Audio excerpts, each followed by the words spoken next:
Badin fenfe majuro watina kana me dunya famba na barka blani famajini wajmalon fulanyal bake fanfa kala ka foko nyina makalko badamalo yukome anka menfanya kuno bi ni kama fene odo ka foko na ye selu dalen jallo abra o kon fana mbra brala sikatemendo fefefe konol wala ijujula le odo tentendo ka ben barama ba sariya konima kanyila ka salu kanado ka foko aduni fulo jodito selu dalen jallo le maba wala ma jodito gouvernement maba o kon fana maba telaba me ni kama fene ala makaran na odo tun sanato ko avocat wol kon fana ka hanila ka foko ay tanatla sunodo minto ko conférence de presse kana kala talal nyakodo ba fayda kana ay miriaw kon fana nyagila ka barma la don ka lon ka foko kamen wote morogbe kandi men ka yene morogbe kandi anka sena bolike kana tre wo bodakundo do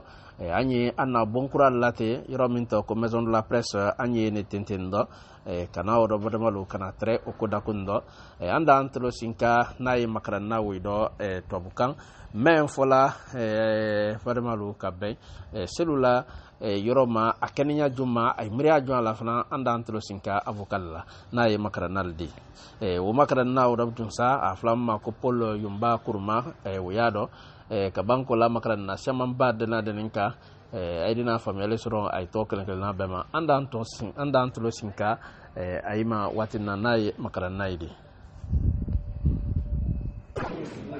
c'est pas bon comme ça.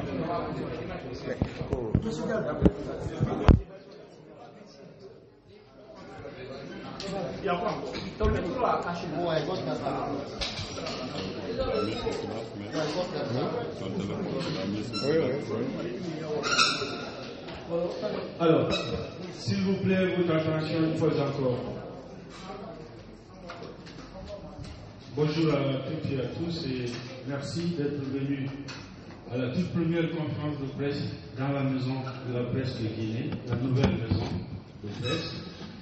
Et ça coïncide à cette conférence de presse du collectif des avocats de l'RCU d'Alain Diallo. Par rapport au collectif, il y a une réaction suite aux opérations de destruction qui ont touché la maison de Sénégal. Donc vous avez devant vous, s'il vous plaît, Konaté, asseyez-vous. Donc vous avez devant vous le pool d'avocats, Maître Polioma Kouma, Maître Amadou Diallo, Maître Amara Ibrahima Souma. Amadou Diallo, très bien, ok.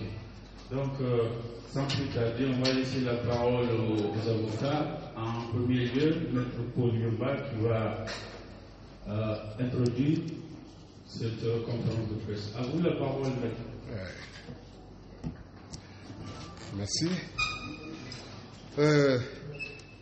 Face à la perte quasi quotidienne de nos acquis démocratiques, face à la dégradation très poussée de notre état de droit, aux fondements pourtant chèrement acquis, face à la substitution de tous nos instruments juridiques par l'emploi abusif de la force par les nouvelles autorités, toutes choses qui créent chez les populations un climat de peur, de psychose, de méfiance, face à la militarisation très prononcée de nos méthodes et des procédures, face à la prise en otage par les nouvelles autorités de toutes les institutions de la République, par l'exécutif surtout, qui a réussi à les assujettir, à les soumettre, à les réduire au silence, confrontés à la violation du droit sacré à la propriété, pourtant consacré par toute par tous les instruments juridiques internationaux, par toutes les chartes, les conventions, les traités, et d'ailleurs ratifié par la République de Guinée, repris par le gouvernement de le régime de la charte de la transition, laquelle dit d'ailleurs clairement qu'aucune situation d'urgence ne saurait justifier l'emploi de la force. Confronté au nouveau mode d'acquisition de la propriété en Guinée, c'est-à-dire l'emploi de la force armée, contrairement aux dispositions du Code foncier et domanial, le cumul de tous ces abus, de toutes ces exactions, de toute cette violence en ce qui concerne la gouvernance actuelle nous interpelle et nous amène à attirer l'attention de l'opinion publique nationale et internationale sur ce qui convient d'appeler les abus de pouvoir. Le fait le plus ahurissant, le plus désolant et qui n'a laissé aucun citoyen insensible, indifférent, ce sont les événements survenus le 26 mars 2022 où nous avons vu le patrimoine bâti public procéder à une descente musclée dans les quartiers de la zone ministérielle et à Dixine, pour ne cibler qu'un seul domicile, celui de leader de l'Union des forces démocratiques de Guinée, le président Cellou Dalein Diallo. Vous n'êtes pas sans ignorer que cette affaire fait l'objet d'une procédure ouverte devant le tribunal de première instance de Dixine, où le leader, M. Cellou Dalein Diallo, a attrait l'État guinéen, c'est-à-dire représenté par le patrimoine bâti public et l'agent judiciaire de l'État, en revendication de propriété, en cessation de troubles, en paiement de dommages et intérêts, puisque une transaction l'a lié à l'État guinéen portant sur le domaine SI à Dixine. Les clauses du contrat ont été discutées librement et acceptées. Les obligations de part et d'autre ont été exécutées. Le prix convenu a été payé par le moyen d'un chèque émis à l'ordre du patrimoine bâti public qu'il a endossé et encaissé. Le patrimoine bâti public a donné des instructions au domaine de faire d'établir tous les actes de sa compétence. Ce qui a été fait, le ministère de l'Urbanisme et de l'Habitat ont été impliqués, les lieux ont été expertisés et évalués, ordre a été donné à la conservation foncière de lui délivrer le titre foncier, toute chose qui lui renvoyait dans la jouissance paisible de son bien. Il a occupé les lieux en tant que propriétaire de façon publique, continue, de bonne foi. Et les gouvernements successifs, les régimes successifs lui ont adjugé cette paternité des lieux.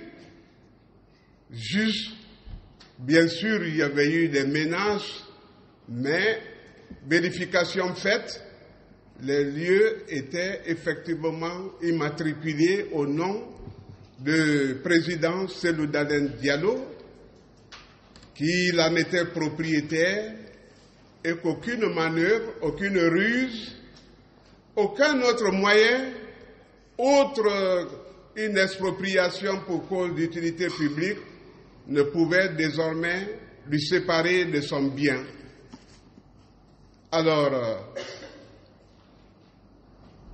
le gouvernement de transition, le régime militaire arrive, la menace est réitérée et le voici expulsé mano militari le 28 février 2022, alors que ces actes de propriété n'ont à aucun moment été dénoncés par quelque autorité que ce soit.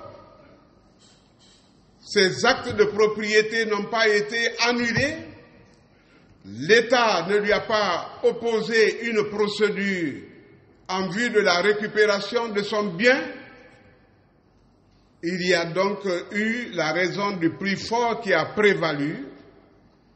L'État utilisant le nouveau moyen d'acquisition de la propriété, c'est-à-dire l'emploi de la force, la menace, la puissance publique, l'État agissant à l'aide de ses privilèges d'action d'office et de décision exécutoire, a procédé, et cela on ne peut le contester, enfreint, atteint dorsalement, viscéralement, mortellement d'ailleurs l'état de droit dans notre pays.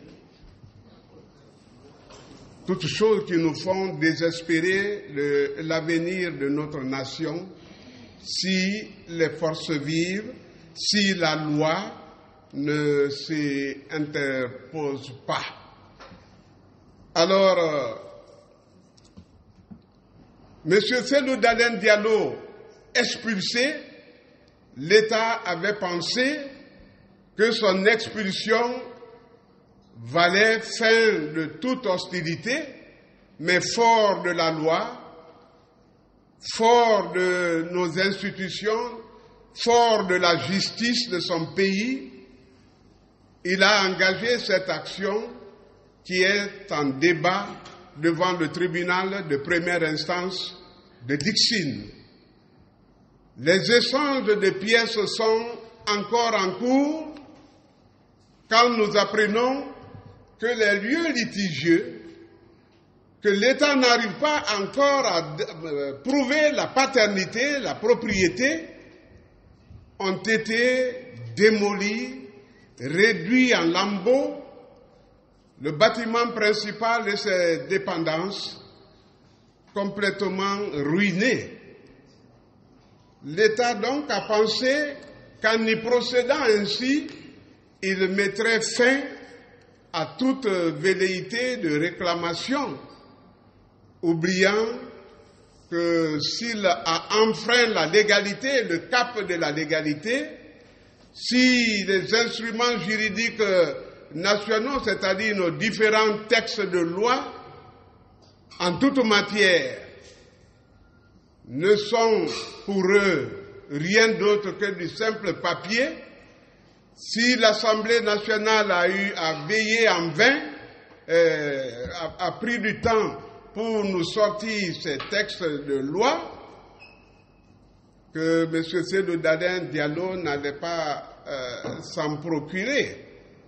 Il est un leader, c'est un homme d'État qui est appelé à assumer la magistrature suprême. Il croit dans ses institutions, il croit dans la suprématie de la loi, dans sa primauté. Il s'est adressé à ses juges et a pris refuge ailleurs. Que cette destruction se fasse en plein jour, sans commandement, sans un titre exécutoire. Nous nous sommes dit qu'il fallait déjà dénoncer, stigmatiser, flétrir de tels agissements qui relèvent d'un autre âge.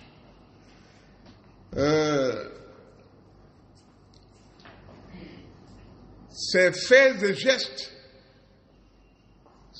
sont constitutifs du délit de destruction d'édifices. Le CNRD nous a toujours parlé de récupération des biens de l'État. Mais on ne parle pas de démolition des biens. Quand on récupère, on justifie sa propriété, mais ce n'est pas en donnant des injonctions, en menaçant même de terrasser les bâtiments sur ceux qui éventuellement s'évertueraient à y demeurer, que la propriété lui sera conférée. Ils ont donc démoli et nous nous sommes vus très surpris que la commission de ces infractions, puisqu'il s'agit d'infractions, il s'agit bien de délits de destruction d'édifices faits, prévus et punis par les dispositions de l'article 523 du Code pénal guinéen, que ces faits soient commis et qu'il n'y a aucune réaction, ni de monsieur le procureur général, chef des poursuites, dont le silence à nos yeux et à ce jour très étonnant et très troublant. Nous le savons très respectueux de la loi, très respectueux de la dignité humaine. Nous le savons défenseur farouche des droits humains. Nous savons qu'il réagit face à l'injustice, mais que ce fait soit passé inaperçu ou qu'il attende un peu plus tard pour intervenir, alors que l'urgence et le péril sont d'acuité. Nous nous étonnons que, au moment même de la commission de l'infraction, il n'a pu empêcher la réalisation, que les jours qui ont suivi la commission de l'infraction, parce qu'il s'agit d'infraction qui est même poursuivie par la clameur publique, que rien ne soit fait, que le procureur territorialement compétent, celui de Dixine, n'ait pu avoir le moindre mot, la moindre interpellation quant à ces faits et gestes. Nous nous étonnons sérieusement. Nous nous disons qu'il n'est pas trop tard pour bien faire et que peut-être que la pléthore des dossiers à leur niveau peut être un fait justificatif, mais ce cas est tellement sérieux, des familles sont mises, sincèrement, sont délogées et ne savent plus à quel sein se vouer, l'État lui-même en étant l'auteur, le commanditaire, celui-là même qui a conçu, qui a préparé et réalisé ce désastre. Nous avons remarqué sur le terrain la présence d'un haut perché de l'État, c'est M.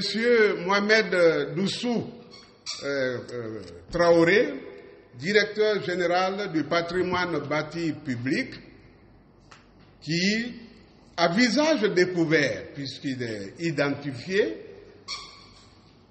a dirigé les opérations, a encadré les contingents de gendarmerie et de police présents sur les lieux et a orienté les engins lourds chargés de la démolition des lieux contre lui, puisque c'est encore lui qui est nommément identifié.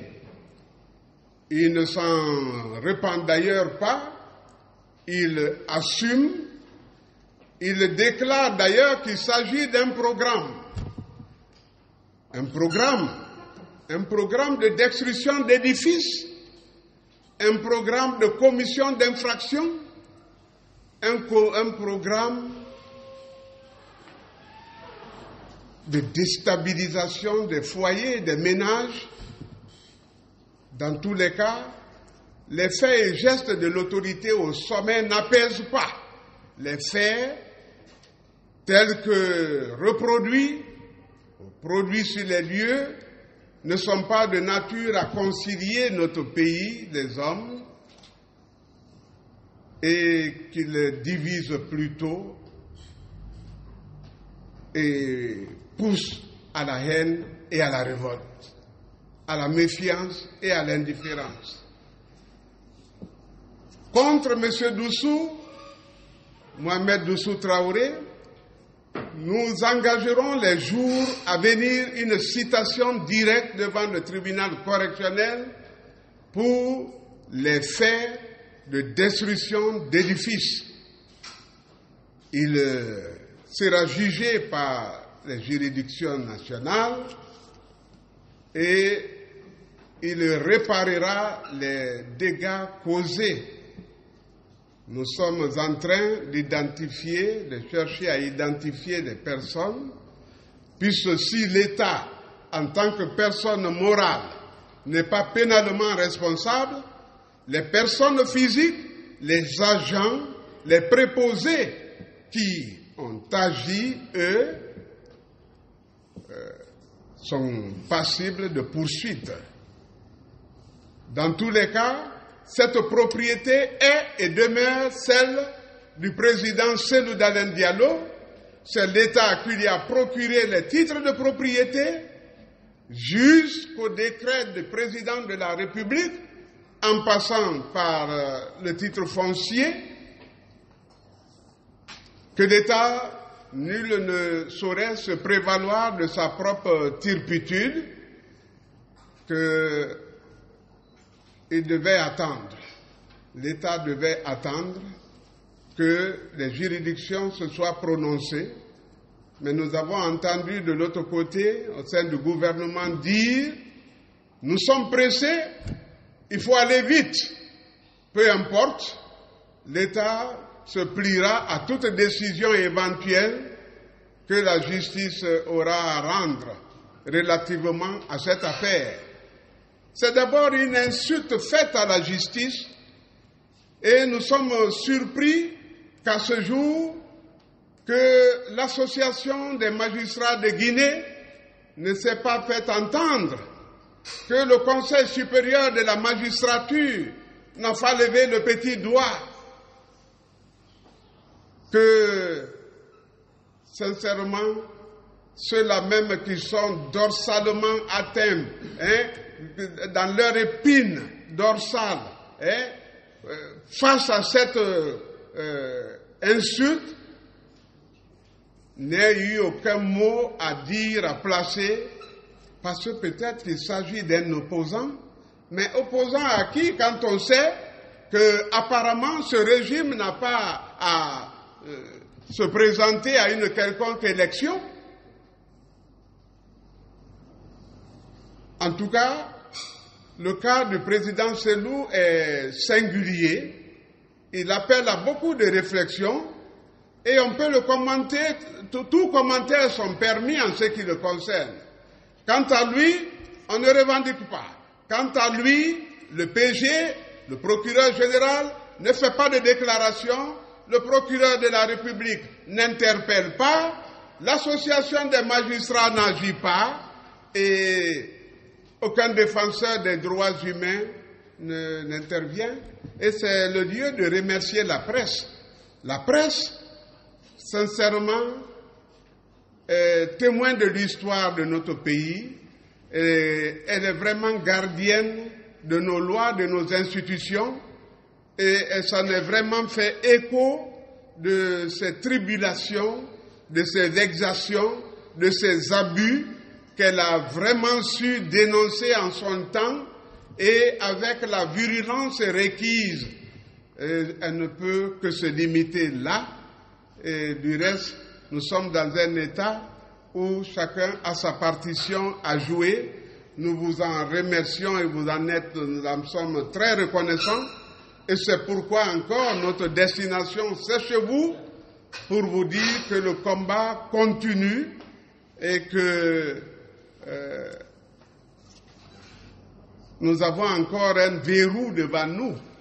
Un verrou, parce que nos lois, notre législation, toutes les avancées que nous avons eues, parce qu'en Afrique, nous étions en Afrique de l'Ouest surtout, la Guinée passait pour le pays qui avait les textes de loi les plus en avance, les plus denses, mais que l'on vienne à remettre leur application en cause, qu'on vienne les piétiner au nom de la raison d'État, qu'on vienne de commettre des infractions inopinément au nom de la raison d'État. Je crois que ça devait vraiment nous interpeller et nous galvaniser davantage dans le combat pour le triomphe du droit, de la justice, en vue de la quiétude. Doussou Traoré, Mohamed Doussou Traoré, le DG du patrimoine bâti, s'en félicite et dit que les opérations se sont déroulées sans heurts, dans la quiétude, dans la paix. Mais il oublie que le silence d'un peuple n'est pas le signe de la paix. On ne peut pas pointer et braquer le peuple et lui demander de réagir. Ce silence n'est pas le signe de la paix. Et nous aurons à le lui démontrer le moment venu. Et quant à l'État guinéen, nous comptons encore sur la justice de notre pays, sur les magistrats qui sont mis en cause, sur leurs sacerdoce qui se trouvent piétinés, sur les instruments juridiques qui sont mis en lambeaux, sur leur toge qu'il faut encore laver parce qu'elle est vraiment abîmée par les seuls faits et gestes de nos dirigeants qui les encombrent. Il faut qu'ils s'affranchissent, il faut que cette indépendance elle soit de notoriété et on a juste besoin d'une femme et d'un homme qui se tiennent sur la brèche en faveur de notre État, d'un seul juge pour dire le droit, d'une seule femme pour délivrer ce peuple-là. Et je crois que ça ne sera que justice. En tout cas, ce procès, nous l'engageons ici et nous l'engagerons ailleurs, sous d'autres cieux, devant d'autres instances supranationales, devant des cours, des cours internationales. Nous ne sommes pas prêts à démordre. Le président Cellou Dalein n'est pas un résigné. Il est fort de ses droits, il est fort de ses acquis. Ce bien, il a eu, suite à un prêt consenti par la Société Générale des Banques en Guinée. La pièce est versée au dossier de la procédure afin que nul n'en ignore. Il n'était pas aux affaires quand il achetait cet immeuble. Et les entêtes même portent Cellou Dalein Diallo demeurant au quartier, Cellou Dalein Diallo économiste demeurant au quartier d'Ixin. Donc, le titre foncier en fait les mêmes mentions. C'est un homme qui se savait déjà appelé à la magistrature suprême, aux responsabilités les plus rudes dans son pays. Il a donc su marcher comme sur des œufs et ni compter le président Dadis, ni le président Sekouba, ni le président Alpha Condé, personne. Ils ont glané dans les affaires, testé son passé, interrogé, mais n'ont trouvé aucune ardoise en ce qui le concerne. Donc, il ne se reproche rien, il a la conscience tranquille, il a le moral d'acier, il sait que ses faits sont inhérents aux charges qu'il veut assumer, mais il donne l'exemple de ce que l'on ne peut se rendre justice soi-même. Il croit en la justice de son pays, nous ne cesserons de le répéter. Et voilà un homme très... Il faut vivre avec cet homme pour comprendre la culture démocratique qu'il enseigne au sein de son parti, de son groupe, parce que les avis de tout le monde comptent et ne prend que dernièrement la décision et à la suite d'un suffrage. Alors, voici les faits qui nous amènent ici pour vous dire toute notre amertume, tout notre désarroi, toute notre panique, toute notre réaction de réprobation face aux agissements des autorités de notre pays qui vont trop vite en besogne et qui, à force d'agir peut-être de bonne foi, violent délibérément la loi. Mais elles ne peuvent bénéficier d'excuses parce qu'il s'agit d'un régime, d'un gouvernement constitué. Il y a des conseillers en toute matière.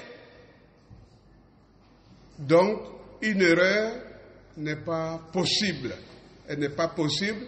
Tout ce qui est fait, l'est frontalement, c'est sciemment, consciemment, en toute connaissance de cause, avec préméditation et guet-apens, dans le seul dessein de nuire et peut-être d'écarter un homme indésirable, très proche du pouvoir. C'est ce que nous pouvons tirer de cette affaire. Regardez la destruction de son édifice. Et ce n'est pas la seule maison, la seule concession qui relève du domaine maritime. Ce n'est pas la seule concession administrative. Parce que lui, c'était pour l'administration qu'il a vendu, et les autres. Il est nanti de tous les documents. Et quand on l'a délogé, on a commencé à dire, bon, les autres, on va voir au cas par cas. Et autour de lui, on dit, ils ont présenté des documents justificatifs. Mais que font-ils du contrat qui les a liés au président Cellou Dalein? Le patrimoine bâti public qui vient présider, coordonner les activités de démolition, d'expulsion et de démolition, est celui-là même qui a passé le contrat avec le président Cellou Dalein, qui a reçu le chèque, qu'il a encaissé et domicilié le montant dans les livres de la Banque centrale et sur son compte destiné là-bas à cet effet. C'est dire que il y a de l'immoralité dans les actions. Ce qui est fait est immoral, c'est amoral, c'est injuste, c'est illégal, c'est arbitraire, c'est contraire à la loi et aux bonnes mœurs. C'est ça, l'État s'en fout de la morale, il s'en fiche de tout. Et voilà ce à quoi nous trouvons, c'est devant quoi nous nous trouvons. Et nous avons tenu à vous le préciser pour dire que cette démolition ne mettra pas fin à la procédure judiciaire, que très certainement, si les magistrats porteront le sacerdoce, si le droit devra être dit, si les documents que nous détenons n'ont jamais été contestés, si l'État ne produit aucun autre titre de propriété, parce que même pour l'expulser des lieux, ils ont dit que c'était pour immatriculer les lieux, mais la lettre même portait le numéro d'immatriculation de l'immeuble.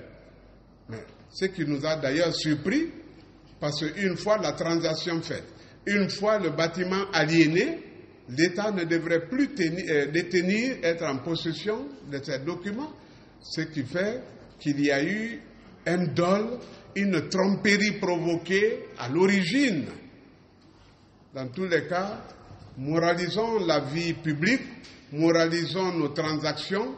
L'État est un sujet de droit, il est soumis à la loi et il devrait attendre. Mais en le faisant, il commet de l'arbitraire, il y a abus de pouvoir et nous n'entendons pas baisser les bras. Et je voudrais laisser la parole à mes collègues qui voudront peut-être ajouter à ce que ma sagesse a laissé dans l'ombre.